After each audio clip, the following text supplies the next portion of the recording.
చాలా విషయాల మీద ఇష్యూస్ తీసుకొస్తున్నట్టున్నారు. బుల్కాపూర్ నాలాకు సంబంధించి పెద్ద ఎత్తున ఏదో చైతన్యం తీసుకురావడం సాధ్యం అవుతుందా? ఎంత మేర అది ఆక్రమించారు? ఇప్పుడు మనము బుల్కాపూర్ నాలా విషయమే తీసుకుంటే కనుక ఇప్పుడు మనం అడిగేది ఏంటంటే శంకర్పల్లి దగ్గర నుంచి హుసేన్ సాగర్ వరకు మనమే మన చెప్పలేము, చేయలేము. ఎందుకు మన జ్యూడిక్షన్ కాదు. మణికొండలో ఎందుకు అడుగుతున్నామంటే కనీసం మణికొండ ప్రాంతం ఎందుకు చేయమని అడుగుతున్నామంటే ఇప్పుడు ఓఆర్ఆర్ నుంచి తీసుకుంటే కనుక ఎక్కడైతే అపర్ణ జినానో సాసైవ దెన్ సుఖిల్ ఉబుంటు దెన్ టీమ్ 4 వెంచర్స్ ఏవైతే వస్తున్నాయో అక్కడ వాళ్ళు ఏంటంటే బఫర్ జోన్ మొత్తం అంతా కూడాను ఆక్యుపై చేసినారు. దాంట్లో ఏమాత్రం డౌట్ లేదు, ఆక్యుపై చేశారు. అక్కడ దాన్ని యాక్చువల్గా మేమనే ఏంటంటే నేచురల్ ఫ్లోని వదిలిపెట్టాలి. నేచురల్ ఫ్లోని కనుక వదిలిపెడితే నేచర్కి వ్యతిరేకంగా వెళ్తే ఎప్పుడైనా సరే కానీ నష్టమే జరుగుతుంది, కానీ లాభం ఎప్పుడు జరగలేదు. మన చరిత్రలో చూస్తూనే ఉన్నాం. నార్త్ ఈస్ట్లో కూడా ఎట్లా జరుగుతున్నాయి.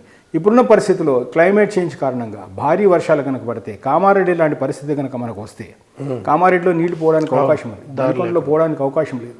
సో ఈ బుల్కాపూర్ నాలా కనుక ఓపెన్ అయితే ఎటు ల్యాంకో హిల్స్ వరకు ఓఆర్ఆర్ నుంచి ల్యాంకో హిల్స్ వరకు వాళ్ళు ఓపెన్ చేస్తే కనుక అప్స్ట్రీమ్ వాటర్ అంతా కూడా దాంట్లో పోవడానికి అవకాశం ఉంటుంది. లేకపోతే ఏమవుతుందంటే మొత్తం అంతా కూడా ఇక్కడ డ్రైనేజ్ వ్యవస్థ పూర్తి స్థాయి డ్రైనేజ్ వ్యవస్థ లేదు. ఖచ్చితంగా మణికొండ ప్రజానికం ఇబ్బంది పడే పరిస్థితి. పాత మణికొండ ఊరు కావచ్చు, సెక్రటరియట్ కాలనీ, దాని కింద డౌన్లో పుప్పాల కూడా నెక్నాంపూర్ వరకు కూడా చాలా ఇబ్బంది పడే పరిస్థితి ఉంది. అంటే చాలా పెద్ద ఎత్తున ఆక్రమణలు గత గవర్నమెంట్లో కూడా చేశారంటారు. ఎవరైనా సరేనండి, మనం ఏమంటున్నామంటే ఆక్రమణ ఎవరైనా కావచ్చు. నేనంటే ప్రభుత్వ అధికారులు ఎందుకున్నారండి? ఏ బేసిస్లో వీడు పర్మిషన్లు ఇస్తారండి అధికారులు? వాళ్ళు చూడాలి, వాళ్ళ పని వాళ్ళు చేయాలి కదా. ఏ ప్రభుత్వం ఉంటే వాళ్ళ డ్యూటీ వాళ్ళు చేయాలి కదా.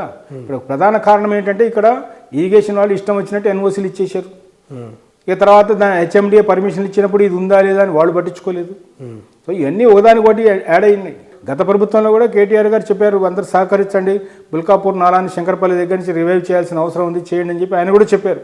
కానీ కార్యరూపం దాల్చకపోయినా బట్ ఇప్పుడు మేము దాన్ని ఎందుకు ఇన్సిస్ట్ చేస్తున్నామంటే ఇప్పుడు ఈ మధ్యకాలంలో ఈ heavy to heavy down pores వస్తున్న కారణంగా క్లైమేట్ చేంజ్ కారణంగా ఎక్కడికక్కడ వరదలు వస్తున్న పరిస్థితి చూస్తే కనుక ఆ వర్షం కనుక మణికొండలో పడితే ప్రమాదం ఉంది. కాబట్టి ప్రజా సంక్షేమం దృష్ట్యా దీన్ని రివైవ్ చేయమని అడుగుతున్నాం.